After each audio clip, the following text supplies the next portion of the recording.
حزقیل پہلا باب۔ 30ویں برس کے چوتھے مہینے کی 5ویں تاریخ کو یوں ہوا کہ جب میں نہر قبار کے کنارے پر اسیروں کے درمیان تھا تو آسمان کھل گیا اور میں نے خدا کی رویتیں دیکھیں۔ اس مہینے کی 5ویں کو یقین بادشاہ کی اسیری کے 5ویں برس میں خداوند کا کلام بوزی کے بیٹے حزقیل کاہن پر، جو کسدیوں کے ملک میں نہر قبار کے کنارے پر تھا، نازل ہوا، اور وہاں خداوند کا ہاتھ اس پر تھا۔ اور میں نے نظر کی تو کیا دیکھتا ہوں کہ شمال سے آندھی اٹھی، ایک بڑی گھٹا اور لپٹتی ہوئی آگ، اور اس کے گرد روشنی چمکتی تھی،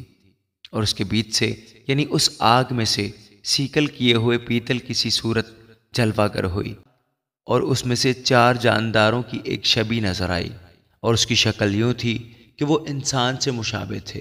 اور ہر ایک کے 4 چہرے اور 4 پر تھے، اور ان کی ٹانگیں سیدھی تھیں، اور ان کے پاؤں کے تلوے بچھڑے کے پاؤں کے تلوے کی مانند تھے، اور وہ منجھے ہوئے پیتل کی مانند جھلکتے تھے، اور ان کی چاروں طرف پروں کے نیچے انسان کے ہاتھ تھے، اور چاروں کے چہرے اور پر یوں تھے کہ ان کے پر ایک دوسرے سے باہم پیوستہ تھے، اور وہ چلتے ہوئے مڑتے نہ تھے بلکہ سب سیدھے آگے بڑھے چلے جاتے تھے۔ ان کے چہروں کی مشابہت یوں تھی کہ ان چاروں کا ایک ایک چہرہ انسان کا،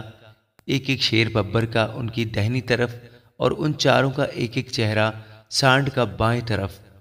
اور ان چاروں کا ایک ایک چہرہ عقاب کا تھا۔ ان کے چہرے تو یوں تھے، اور ان کے پر اوپر سے الگ الگ تھے، ہر ایک کے 2 پر دوسرے کے 2 پروں سے ملے ہوئے تھے، اور 2 سے ان کا بدن ڈھانپا ہوا تھا۔ ان میں سے ہر ایک سیدھا آگے کو چلا جاتا تھا، جدھر کو جانے کی خواہش ہوتی تھی وہ جاتے تھے، وہ چلتے ہوئے مڑتے نہ رہی ان جانداروں کی شکل، سو ان کی شکل آگ کے سلگتے ہوئے کوئلوں اور مشلوں کی مانند تھی۔ وہ ان جانداروں کے درمیان ادھر ادھر آتی جاتی تھی، اور وہ آگ نورانی تھی، اور اس میں سے بجلی نکلتی تھی، اور وہ جاندار ایسے ہٹتے بڑھتے تھے جیسے بجلی کوند جاتی ہے۔ جب میں نے ان جانداروں پر نظر کی تو کیا دیکھتا ہوں کہ ان 4 چہروں والے جانداروں کے ہر چہرے کے پاس زمین پر ایک پہیا ہے۔ ان پہیوں کی صورت اور بناوٹ زبرجد کی سی تھی، اور وہ چاروں ایک ہی وضع کے تھے، اور ان کی شکل اور ان کی بناوٹ ایسی تھی گویا پہیا پہیے کے بیچ میں ہے۔ وہ چلتے وقت اپنے چاروں پہلوؤں پر چلتے تھے اور پیچھے نہیں مڑتے تھے، اور ان کے حلقے بہت اونچے اور ڈراؤنے تھے، اور ان چاروں کے حلقوں کے گردا گرد آنکھیں ہی آنکھیں تھیں۔ جب وہ جاندار چلتے تھے تو پہیے بھی ان کے ساتھ چلتے تھے، اور جب وہ جاندار زمین پر سے اٹھائے جاتے تھے تو پہیے بھی اٹھائے جاتے تھے۔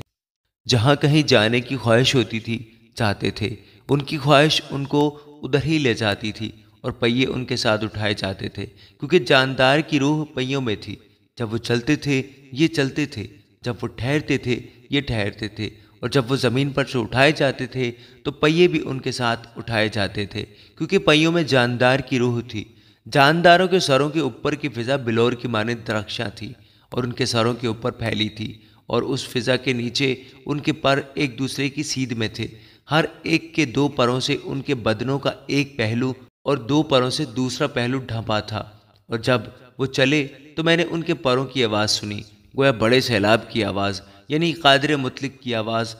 اور ایسی شور کی آواز ہوئی جیسی لشکر کی آواز ہوتی ہے۔ جب وہ ٹھہرتے تھے تو اپنے پروں کو لٹکا دیتے تھے، اور اس فضا کے اوپر سے جو ان کے سروں کے اوپر تھی ایک آواز آتی سنی، اور وہ جب ٹھہرتے تھے تو اپنے بازوؤں کو لٹکاتے تھے، اور اس فضا سے اوپر جو ان کے سروں کے اوپر تھی تخت کی صورت تھی، اور اس کی صورت نیلم کے پتھر کی سی تھی، اور اس تخت نما صورت پر کسی انسان کی سی شبیہ اس کے اوپر نظر آئی۔ اور میں نے اس کی کمر سے لے کر اوپر تک سیکل کیے ہوئے پیتل کا سا رنگ اور شعلہ سا جلوہ اس کے درمیان اور گردا گرد دیکھا، اور اس کی کمر سے لے کر نیچے تک میں نے شعلہ کی سی تجلی دیکھی، اور اس کی چاروں طرف جگمگاہٹ تھی، جیسی اس کمان کی صورت ہے جو بارش کے دن بادلوں میں دکھائی دیتی ہے، ویسی ہی آس پاس کی اس جگمگاہٹ کی نبوت تھی۔ یہ خداوند کے جلال کا اظہار تھا۔